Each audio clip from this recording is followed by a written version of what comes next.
Hi everyone, this is Chris Rebholz with FlickDirect. We are at Comic-Con 2012 talking to Scheana Marie of Femme Fatales fame. Scheana, what can you tell us about Femme Fatales and your involvement in the show?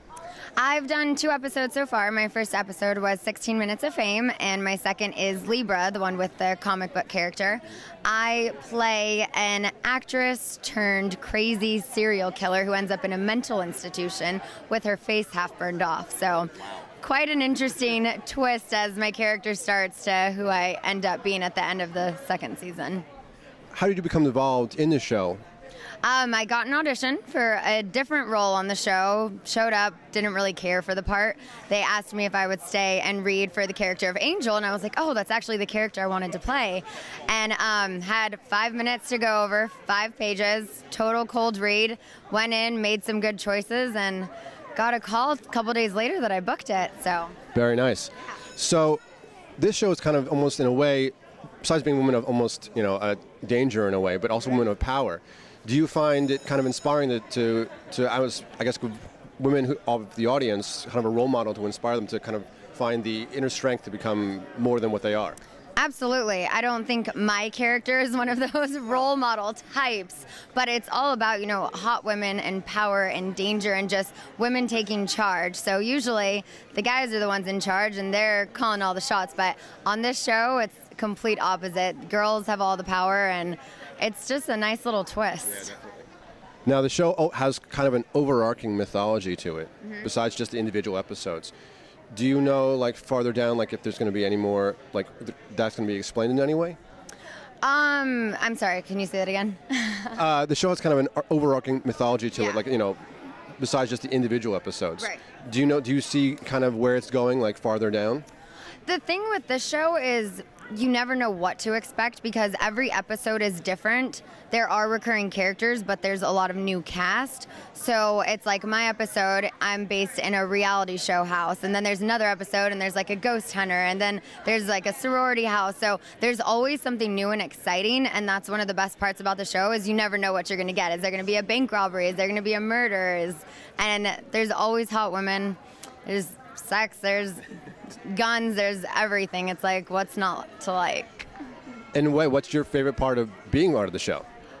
My favorite part about this character is I've never got to play something serious and dramatic before. I do like Nickelodeon and Disney, and that's all I've ever done is just the cutesy kid stuff. So for this, it's like a total stretch for my acting. I get to just step out of the box, be this crazy, deranged person that I would never be in normal life. So it's just fun to get to play something completely different than what I am really.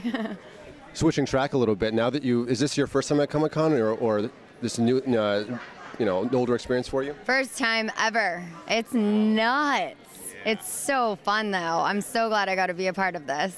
Have you been able to go into the, the down lower areas and see kind of like, all the stuff going on? Not too much. Right when I got here, it took me like 4 hours to get here from LA. Traffic was horrible. So by the time I got here, and then I had to come and sign autographs and then do interviews. So I haven't really had a chance to check out all the craziness. All the craziness I've seen is just on the streets walking, and that's entertainment enough. Growing up, what kind of role models inspired you as far as female was concerned?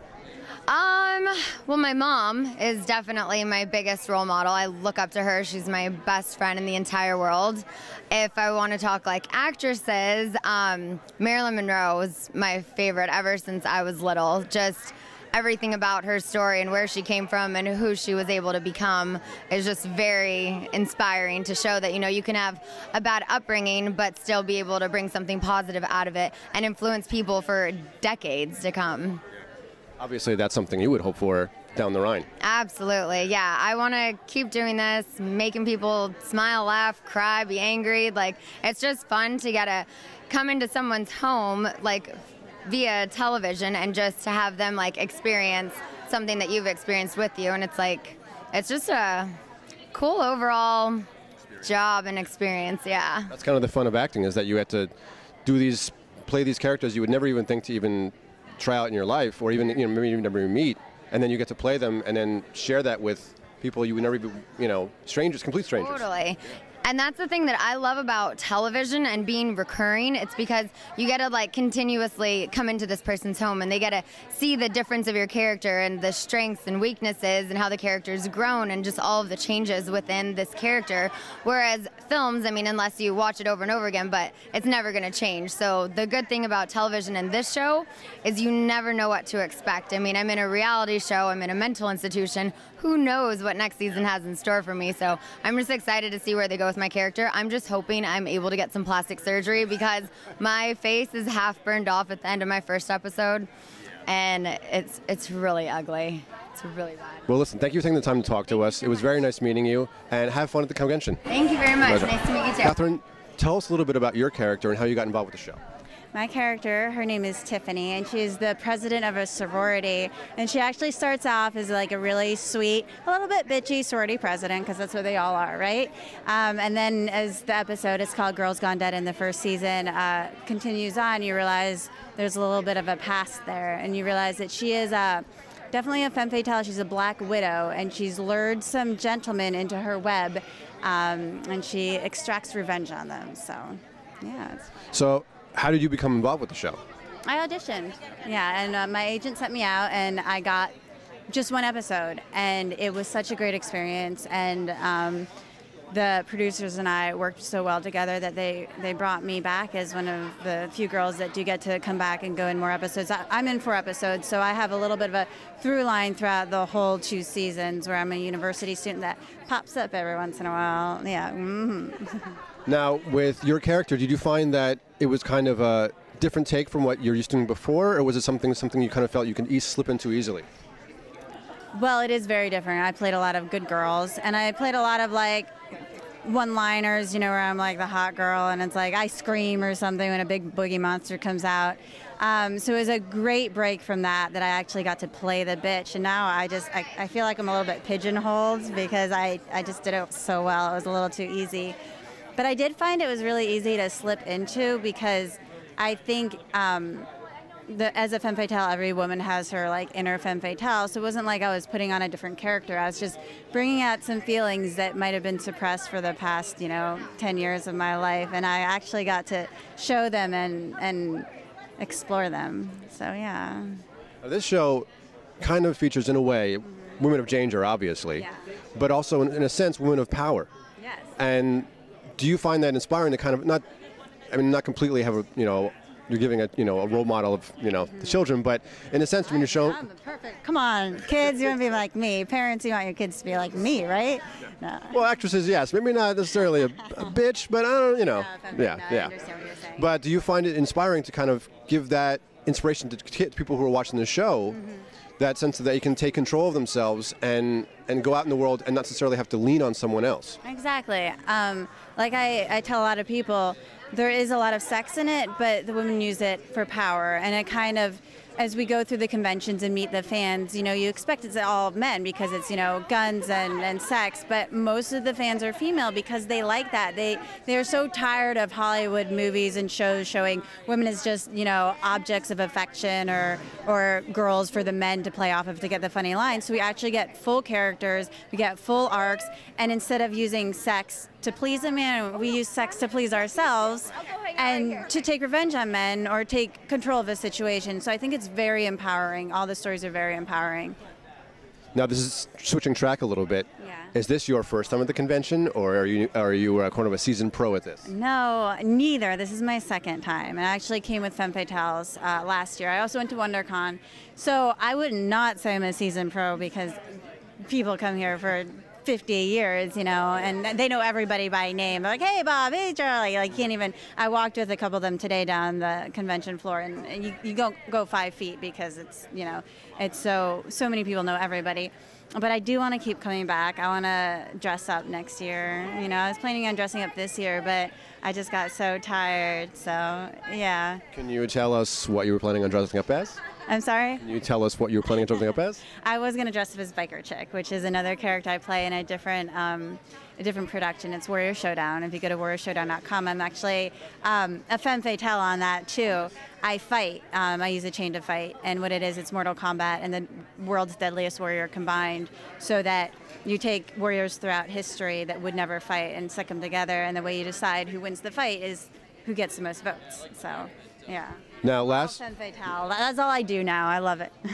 Very nice. Now, lastly, growing up, what female role models did you find most inspired you?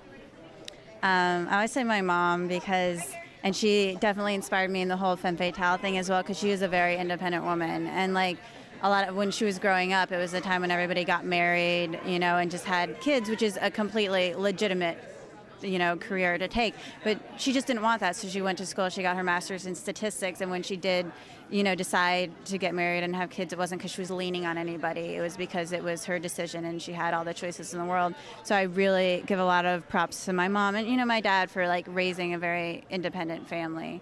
So I find that I did also bring that into my character a little bit of like the manipulation. Like, I'm not going to sit down and be a victim and do what society tells me to do and go in the corner and cry. I take matters into my own hands. Now, my parents didn't teach me to murder anybody. Let's not go that far. I don't want them getting hate mail, like, you're the reason for all this, but they did teach me that, so. Well, that's fantastic. Well, listen, thank you so much for taking the time to talk to us. So I hope you have fun at the Time Convention. I am having a blast. And hopefully we'll see you next year. Okay, I hope so. Excellent. Thank you so much. So this was FlickDirect talking to Catherine Marie of Femme Fatales. Take care, everybody. Ashley, tell us a little bit about your character on the show. Sure. Well, I'm the only character that got to play two. I play twins in our sci-fi episode with Robert Picardo. And it was basically about a scientist who invents a teleportation system, sends herself into the future, meets her future self, and trouble ensues. So, Now, how did you become involved with the show? It was a normal audition. I went in for a couple of the other episodes. I kept getting some of the different scripts, and this was the one that I ended up getting cast for, which I was really excited for because it was just such a challenge, playing against yourself in scenes. It's really exciting. So, Did you find that when you're playing this character, it was something that was different from what you were normally used to, or was it just easy kind of just to slip into? There are elements. I think with any character you play, you bring an element of yourself. So, she's a strong, determined woman. She wanted what she wanted, and I guess that's who I am as a real person, too. The futuristic self is this captain of the army, so she was really strong as well, in charge woman. So, yeah, of course, it was easy. Now, this show, in a way, I mean, some of the characters, certainly take a dark path sometimes, but at the same time, they're women of power. I mean, they have an inner strength that they don't really have to lean on someone else. Do you find that, in a way, it's very inspiring to give that to the female audience who are watching this show, a character that doesn't need another man and a man in their life to help them succeed or get to somewhere place good or anything like that? Of course. I mean, the show is, Femme Fatales are all about female women empowerment and also using other, aspects of yourself to get what you want in a situation. Both of my characters, one is a general, one is a scientist, so it's obviously a use of intelligence besides just some of, people usually think of femme fatales as like assassins, and so they're just using their, physical strength to take over a situation. But there's so many different ways to get what you want, and I think that's really empowering. Like you said, your one character is a general, the other one is a scientist. That's kind of a almost complete opposite role, because one is a very take charge kind of go-getter role, and a scientist is more, I'm going to figure things out on a scale-to-scale level. Do you find it's difficult to kind of go back and forth between the two characters? It was, and it was something that you just wanted it ever so slightly to be different, because they're technically the same person, just in a different time frame. So luckily my director was wonderful, Darren Scott. He's done a ton of stuff, and he just gave the slightest adjustment of kind of putting it into an animal perspective. If one were like an owl, which is using the intelligence but still a predator, and one was a panther, more striking and waiting and stealthy. So I was able to just use two and just kind of switch on and off during the shoot, and hopefully it gave off what I wanted it to. So yeah. Now, growing up, what female role models did you find most inspiring that kind of gave you the inspiration to go and take the life that you wanted? Acting-wise, I mean, I've always been a big fan of Vivien Leigh. She's one of my favorite actors of all times, from Streetcar and Gone with the Wind. You know, I have, of course, a big fan of somebody like Lucille Ball, you know, in comedy, and then currently really admire Angelina Jolie for the different roles she's taken, and she's kind of followed a path that I always liked. It was a little bit of action, a little bit of serious, you know, and she's just done work that's really spoke to me over the time. So, yeah, I'd say. Also, her philanthropic work besides outside of acting, I mean, that's just speaks for itself in many ways. Exactly, which is, you know, a total role model right there, and, you know, doing work that really inspires. So, do you find that you prefer doing more dramatic and darker roles, or do you prefer like to lean towards a little bit something lighter? I think it's kind of what I usually get cast as. I don't know. I was in the show, I had dark black hair, and so it was a little more harsh. Recently I've been playing a little more nicer characters, but it's fun to play something outside of yourself. So now, switching track a little bit, is this your first time at the convention? It's my second time, my second year. I was here with the show last year as well, but none of my episodes had aired. So it was you know, it's really overwhelming your first time coming here. And there's so many, I'm such a big fan of a lot of the graphic novels I love. You know, last year it was something from Legendary Pictures was coming out that I was excited about, and, you know, Zack Snyder and George Miller, and it's really exciting to be able to be here in the middle of all of it. Well, listen, thank you so much for taking the time to talk to us. It was very nice meeting you. And I wish you the best in the future as far as the show's concerned. Thank you so much. All right, everyone. This is FlickDirect talking to Ashley Green of Femme Fatales. Take care, everybody. Madison, what can you tell us a little bit about your role in the show? My girl is named Alexis. I play Alexis, and she's actually my favorite femme fatale. She plays a very dumb kind of act, and it's all an act, though. So she's very kind of wide-eyed and innocent, and you think that she's the weak one the whole time, but at the very end, she's actually the very, very smart one, and she comes up with all the schemes to murder the men in certain ways, and it's very cool. Now, how did you get involved with the show? We auditioned for it. I actually auditioned for Catherine Annette's role, which plays Tiffany and my best friend in the episodes. So I auditioned for that role, and I was like, yay. My agent called, I booked the part, and I'm like, oh my gosh, I got the manipulative bitch role. I'm like so excited. I never get cast as this.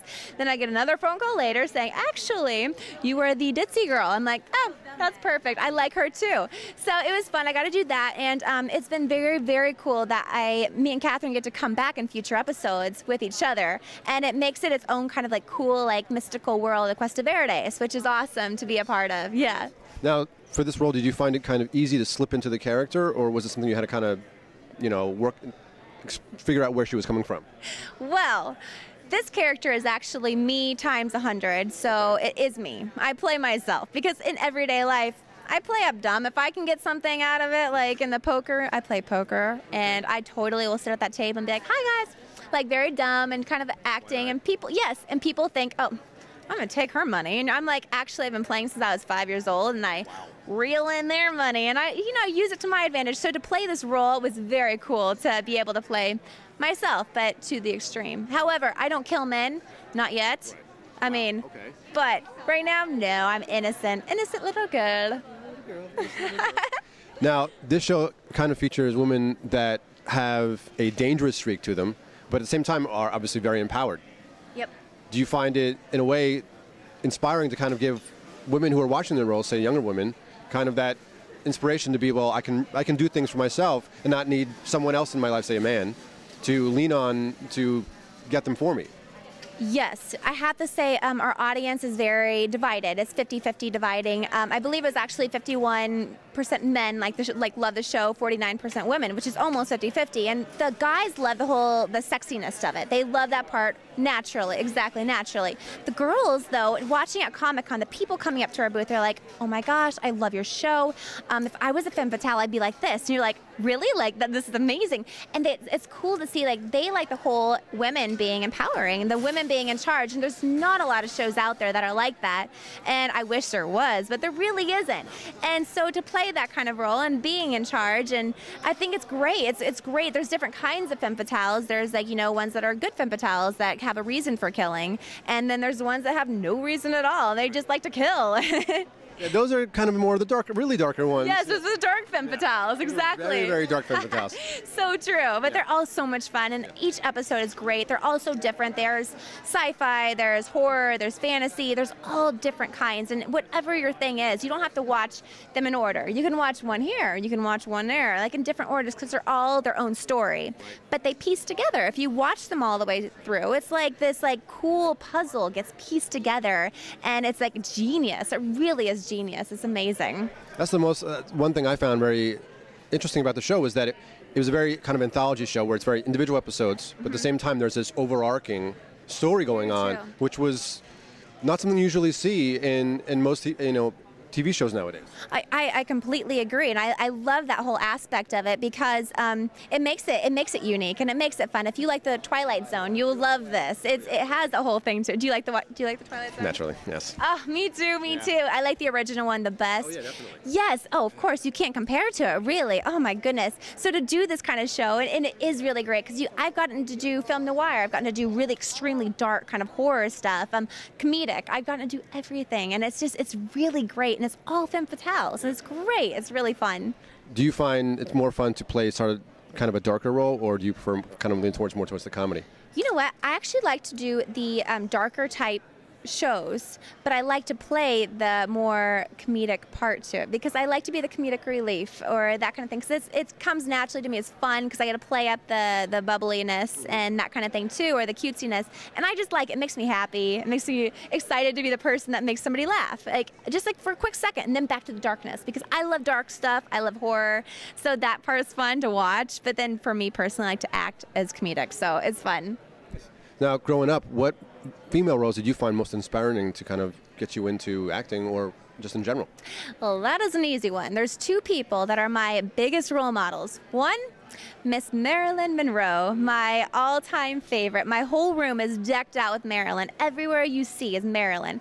And then my other one is Goldie Hawn. I love her so much. Oh my gosh. Like Marilyn has a naive, that kind of thing or whatever. And then Goldie Hawn is a very kind of quirky and fun girl. And I love them both so much. They're great. Those are my favorites. Definitely. Very, very funny people. Yes, I agree. Totally. Now, switching tack a little bit, is this your first time at the convention, or have you been here? Well, last year I was a virgin at Comic-Con, and it was so fantastic. I was so overwhelmed, but it was like a great overwhelming feeling. Like I was on like a crazy head high. It was awesome. But then I got to come back this year, and I was like, this year I'm dressing up. I love all this geeky stuff. I'm dressing up, so I dressed up today and as Dazzler because I love Dazzler. She's my favorite comic book character. And then tomorrow, if you watch Star Trek, I'm going to be Vina, the Orion slave girl from the original series. I love the original series. It's my favorite. Nice. Yes, one of my favorite television shows ever. So Comic-Con second time, and third time is just going to get more and more geeky for me. Wow, so you basically have found a place where you really can just be completely yourself. Yes, I know, and I never knew this place existed 3 years ago. I'm from Kansas, and people in Kansas, they don't know about this thing really. I mean, it's like maybe you watch it occasionally on the news, but people don't really know what Comic-Con is. So I didn't know, and when I went, I was like, how do I not know? There's like 120,000 people here. How do I not know of this place? And I can be myself. I can dress up in quirky, crazy outfits, wigs, or whatever. And You'll be the one to bring it back home then. Heck yeah, we need a Kansas Comic-Con. Woo! I like it. Well, listen, thank you for taking the time to talk to us. Thank you. It was very nice meeting you. Very nice meeting you too. Yeah. Thank you so much. You're welcome. It's been such a pleasure. Mm-hmm. Come here. Yay! Oh, yay! All right, everyone. This is Chris Rebholz with FlickDirect talking to Madison Dylan. at the San Diego Comic-Con 2012. Yay! Thank you so much. Thank you so much. It was Have nice a meeting great you. time. You too. See Enjoy. you later. Bye. Kristen, can you tell us a little bit about the character of your show? Okay. My character's name is Beverly, and I'm part of a triple assassin team of women. We're called the Furies, and our episode airs August 3rd. Ooh, I thought I stepped on you. Sorry. Our episode airs August 3rd. It's called Hell Hath No Furies. So if you don't have Cinemax, you have plenty of time to get it. And basically the episode is about us seducing men, killing them, and it's a Christmas episode. So the way we do it is quite interesting. It's different we do shoot guns. I got to shoot a real gun, and it was amazing. They were blanks, but I mean, it's still that boom, that it's awesome. That was my favorite part. But anyway, so killing them and just how we do some of it we used some Christmas decorations. So that's all I can say, though. Okay. It's exciting. How did you become involved with the show? I actually submitted for the role myself, and I booked it with no audition, just got it. So it was awesome. Nice. I knew what I was getting into, so I was very excited because I've always wanted to be on the show anyways. Okay. So you knew about the show beforehand? Oh, yeah. I knew how sexy it was, and it was just, it's so empowering for women, and just, I love dark and like gritty stuff, and so many of their episodes are like, you know, like film noir and stuff, especially mine. It's very, it's just, even like the credits, how they did it, it's very different. Yeah. So when you watch it, you'll notice that it's not like any other, I don't know, it's like not like any other show. Even episodes in the second season, it's quite different. So it's just, I don't know, it's the best one. All right, well, good to know. Now, this character, was this something you were used to playing before? I mean, not necessarily a woman who goes after men, but sort of a darker character? Actually, you know, I do play a lot of them. I do a lot of horror films. Okay. So I usually either am getting killed or I am killing. Okay. And I like that because I do some stunt work and stuff too, so I enjoy the fight scenes, and I enjoy, I love comedy, but when you have to like have that just like, that face like that, you know, I love it. It's like the best. Yeah. You know, anyone can, I mean, not everyone can be funny, but more I think it's like easier to watch someone being funny, and it's more intense and gratifying for me to watch either myself or someone else in like a very intense, like I'm gonna kill you. I'm getting a little nervous right now. Right? You're like, no! But you know what I mean? Yeah, I know exactly what you're saying, yes.